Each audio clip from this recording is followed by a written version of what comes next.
Hello and welcome back. Today is Tuesday, November 26th, 2024, and we are reading chapter 20 of Lirael by Garth Nix. And last night I said that I couldn't remember what I wanted to say. I could not figure out what it was, and I remembered it today. Yesterday, we reached 50 subscribers. I can't believe it, and this morning we hit 51. So thank you so much to everyone who is following along. I can't believe it. I knew someday I would have a lot of people listening to me read, but I can't believe it came around so quickly. So thank you so much for subscribing, and I will continue to do my very best and post every day at 8 p.m. Eastern Standard Time, but I'm so glad that you're enjoying these readings. I'm having a blast reading all these chapters of this book, and I'm looking forward to continuing this even after we get through Lirael. I've already got a list of several books that I'm thinking about continuing on reading, and stick around. Thank you so much. I would love for you guys to comment. I know a lot of you have unlisted subscribers, so I can't see who you are, but I've been able to see a few of you and speak with a few of you, but I don't know. Tell me a little bit about yourself. Tell me a little bit about yourself. I'd love to know who some of you are, and yeah, come hang out. But anyways, I'm gonna get to reading chapter 20. Enjoy, and let's get right into it. Chapter 20. A Door of Three Signs. To celebrate her 19th birthday, Lirael and the dog decided to explore somewhere special, to venture through the jagged hole in the pale green rock where the main spiral of the great library came to a sudden end. The hole was too small for Lirael to enter, so she had made a charter skin for the expedition. In the years since finding, in the skin of a lion, she had learned to make 3 different charter skins. Each had been very carefully selected for its natural advantages. The ice otter was small and lithe, and enabled Lirael to move in narrow ways and across ice and snow with ease. The russet bear was larger and much stronger than her natural form, and its thick fur was protection against both cold and harm. The barking owl gave her flight, and made darkness no burden, though she had yet to fly outside some of the great chambers of the library, which were never truly dark. But the charter skins had their disadvantages as well. The ice otter's vision was in shades of gray. Its perspective was low to the ground, and it induced a fondness for fish that lasted for days after Lirael shucked the skin. The russet bear's sight was weak, and wearing it made Lirael bad-tempered and gluttonous, also for some time after it was taken off. The barking owl was of little use in full daylight, and after wearing it, Lirael would find her eyes watering under the bright lights of the reading room. But all in all, she was pleased with the charter skins and the choices she had made, and proud that she had learned 3 charter skins in less time than in the skin of a lion suggested would be possible. Their major drawback was the time they took to prepare and put on. Typically, it would take Lirael 5 hours or more to prepare a charter skin, another hour to fold it properly so that it would last a day or 2 in a pouch or bag, and then at least half an hour to put on. Sometimes it took longer, particularly the ice otter skin, because it was so much smaller than Lirael's normal form. It was like forcing a foot into a sock that was only big enough for a toe, with the sock stretching while the foot shrank. Balancing the process was quite difficult, and it always made Lirael dizzy and a bit nauseated to feel herself both changing and shrinking. But on her birthday, since the hole in the rock was less than 2 feet wide, only the ice otter shape would do. Lirael began to put it on, and the disreputable dog scrambled at the hole. Somehow, the dog made herself longer and thinner in the process, till she looked like one of the sausage dogs that the Rasselli shepherd queens carried around their necks, as illustrated in Lirael's favorite travelogue. After a few minutes of furious work with her back legs, the dog disappeared. Lirael sighed and kept forcing herself into the charter skin. The dog had a well-known problem with waiting, but Lirael felt a bit aggravated that the hound couldn't even wait on her birthday, or let her go first. Not that she really expected it. Her birthday was Lirael's most hated time of the year, the day she was forced to remember all the bad things in her life. This year, as on every past birthday, she had woken without the sight. It was an old hurt now, scarred over and locked deep within her heart.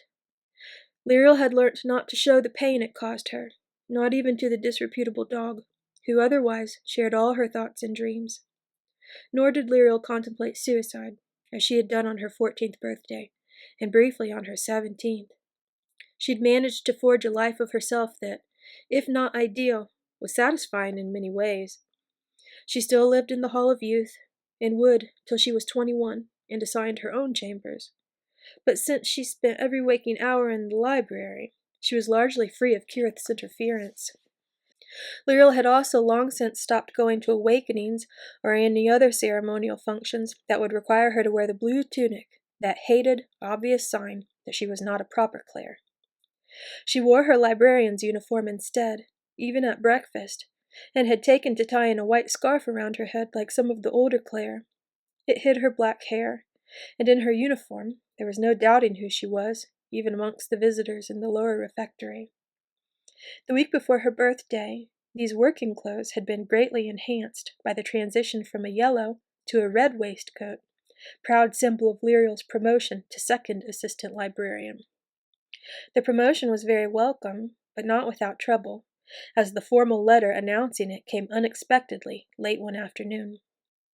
In the letter, Vansel, the chief librarian, congratulated Lirael, and noted that there would be a brief ceremony the next morning, at which time an additional key spell would be woken in her bracelet, and certain spells taught her as was concomitant to the responsibilities and offices of a second assistant librarian in the great library of the Clare.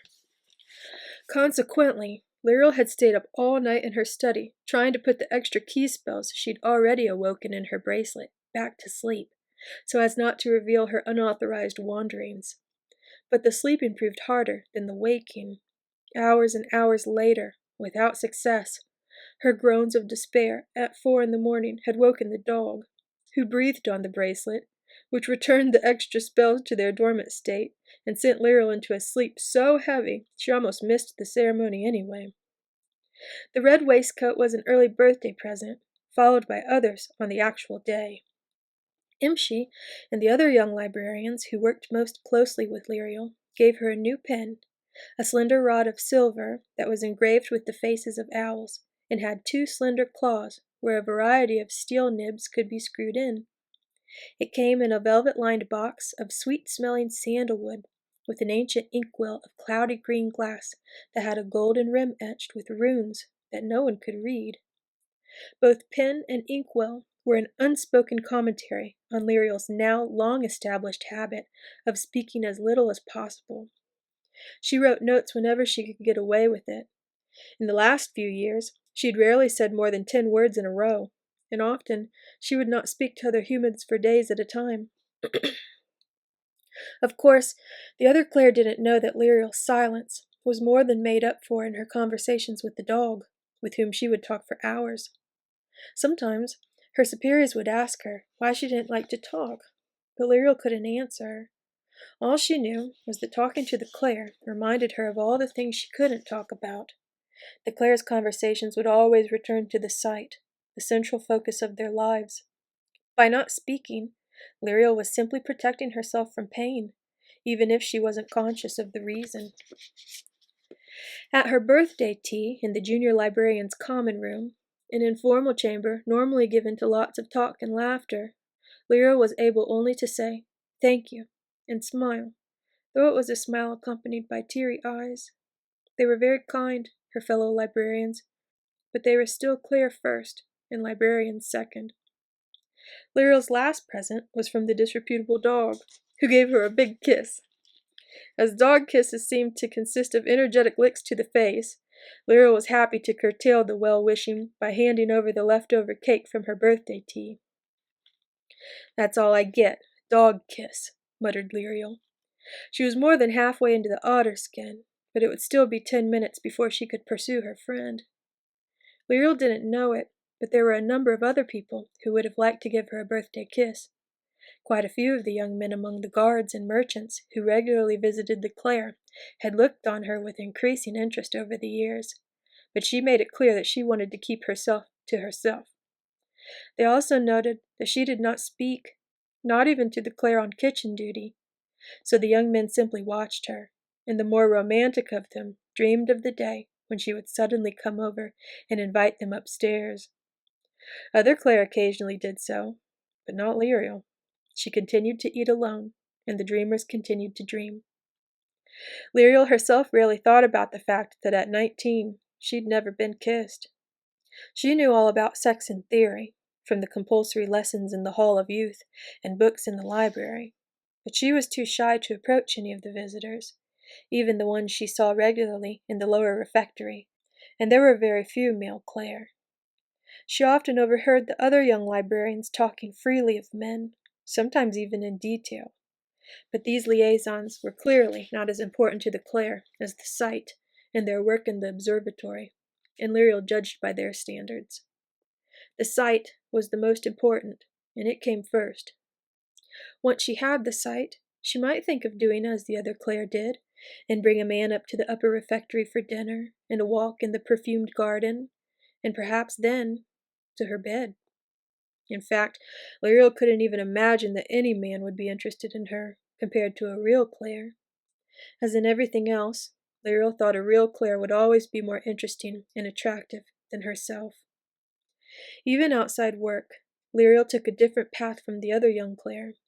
When they all finished at the library at 4 in the afternoon, most would go to the Hall of Youth, or their own living quarters, or to one of the refectories, or the areas where Claire gathered for recreation, like the perfumed garden or the sun steps. Lirael always went the other way, down from the reading room to her study, to wake up the disreputable dog. She'd been given a new study with her promotion, and now had a larger room that had a tiny bathroom off it, complete with water closet, sink, and hot and cold water. Once the dog had been woken up and the various items that had been knocked over in their exuberant greeting had been replaced, Lirael and the dog usually waited till the night watch assembly, when all the librarians on duty gathered briefly in the main reading room to be given their tasks. Thus, safe from observation, Lirael and the dog would creep down the main spiral, passing into the old levels, where the other librarians seldom came. Over the years, Lirael had come to know the old levels and many of their secrets and dangers well. She'd even secretly helped out other librarians without their knowing. At least 3 of them would have died if Lirael and the dog hadn't taken care of several unpleasant creatures that had somehow entered the library. "Come on," said the dog, sticking her head back out of the hole. Lirael was fully in the otter skin, but there was something strange about her stomach. It looked different, but she couldn't work out what it was. She turned around to stare at it and rolled across the floor. "Proud of your new waistcoat, I see," said the dog, sniffing. "What?" asked Lirael. She sat up and bent her head down to look at her furry stomach. It was a different shade of gray than normal, but she didn't remember making any changes. "Ice otters don't usually have red stomachs, Miss Second Assistant Librarian," said the dog. "Come on!" "Oh," said Lirael. She'd never changed the color of her fur before.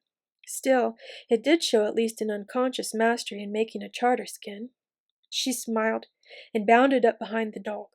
They'd always meant to find out what was down this passage, but something had always interrupted them before. Now they would discover what lay beyond the end of the main spiral. "The tunnel has fallen in," said the disreputable dog, wagging her tail in a manner that diluted the apparent seriousness of the news. "I can see that," snapped Lirael. She was feeling irritable, mainly from having been in her ice otter charter skin for the last 2 hours. It had started to get very uncomfortable, like extremely sweaty clothes that stick in all the wrong places. There was nothing to distract her from the discomfort either, because the hole at the end of the main spiral had proved to be quite boring. It had widened out after a while, but otherwise simply zigzagged back and forth without coming to any interesting intersections, chambers, or doors. Now it had ended with a wall of tumbled ice that blocked their way. "No need to get snarky, mistress," replied the dog. "Besides, there is a way across. The glacier has pushed through, all right, but sometime or other a drill grub has cut through above. If we climb up, we can probably use the boar to get across to the other side." Sorry, said Lirael, sighing, shrugging her otter shoulders in a movement that flowed right through the rest of her long white-furred body. What are you waiting for, then? It's almost dinner time, the dog said primly. You'll be missed. You mean you'll miss whatever I can steal for you, grumbled Lirael. No one will miss me. Besides, you don't need to eat. But I like to, protested the dog, pacing backwards and forwards, nimbly avoiding the chunks of ice that had fallen from the spur of the glacier and were now blocking their further progress along the tunnel. Just find the way, please, instructed Lirael. Use your famous nose. Aye, aye, Captain, said the dog with resignation. She started climbing up the tumbled ice, claws leaving deep, melting cuts. The drill grub boar is right at the top. Lirael bounded up after her, enjoying the almost liquid feel of being an ice otter in movement. Of course, when she stopped wearing the charter skin, the memory of liquid movement would make her stumble and jerk for a few minutes, till her mind realized it was connecting with different muscles. The disreputable dog was already scrambling into the drill grub's hole, a perfectly cylindrical bore about 3 feet in diameter that cut straight through the ice barrier. That was only a medium-sized grub's bore. The big ones were more than 10 feet across. The grubs were rare now, in all sizes. Lirael was probably one of the few inhabitants of the Clares Glacier who had ever seen one. In fact, she had seen 2, many years apart. Both times the dog had smelt them first, so they had time to get out of the way.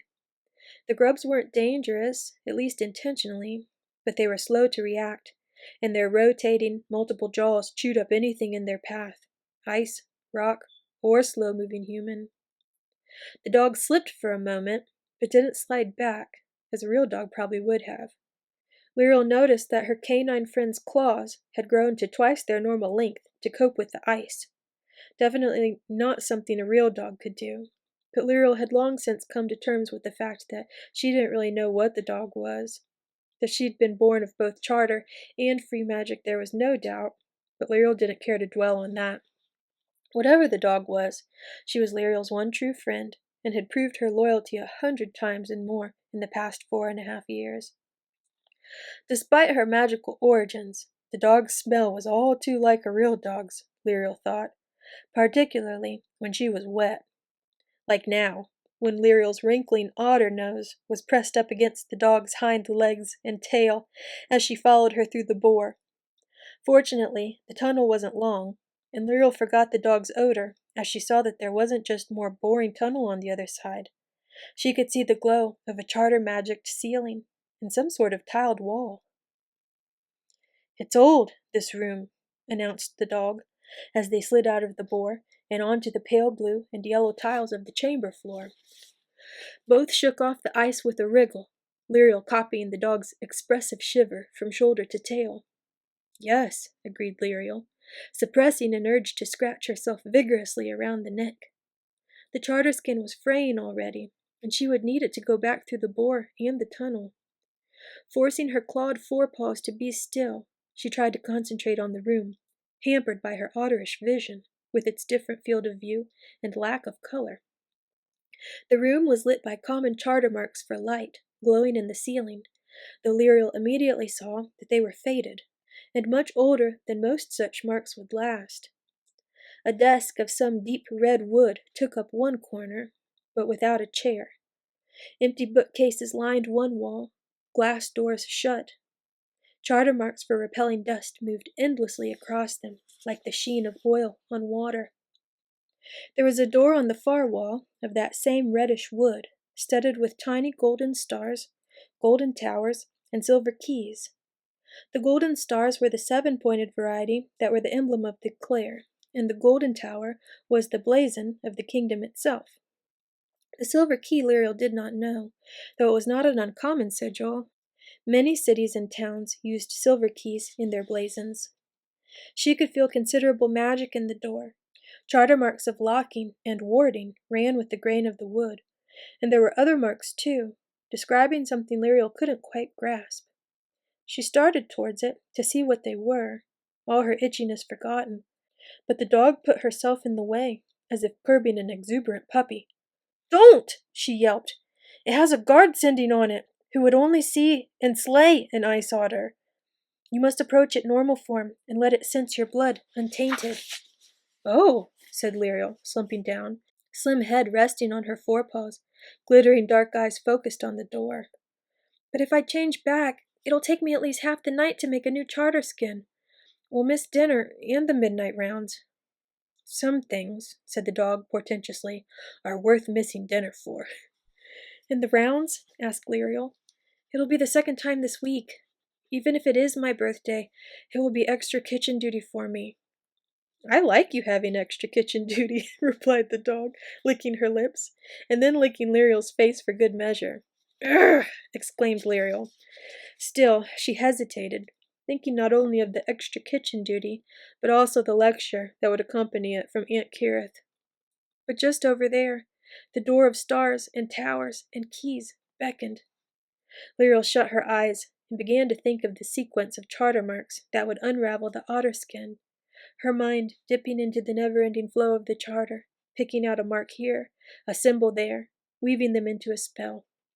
In just a few minutes, she would be plain Lirael again, with her long, unruly black hair, so unlike that of her blonde and brown-haired cousins, her pointy chin so much sharper than their round faces, her pale skin that would never tan, not even in the harsh sunlight reflecting off the glacial ice, and her brown eyes when all the glare had blue or green.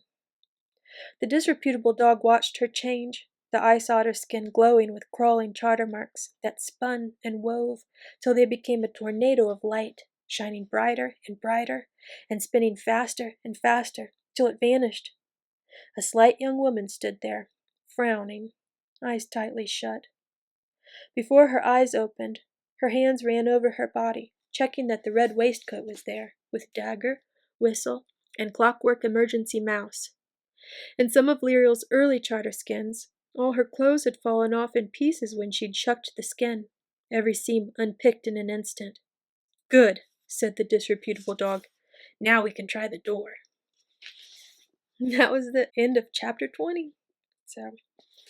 I hope you enjoyed that reading. I enjoyed reading it, and I will post chapter 21 tomorrow evening at 8 p.m. Eastern Standard Time. So, I hope you're enjoying today. I hope you enjoy the rest of your evening. It is a beautiful, sunny, and cold day here in Ohio, but I haven't been outside in a few days, so I think I should go outside today. And I'm going to get to editing soon. I hope you eat something good today. I hope you stay warm. Do something fun.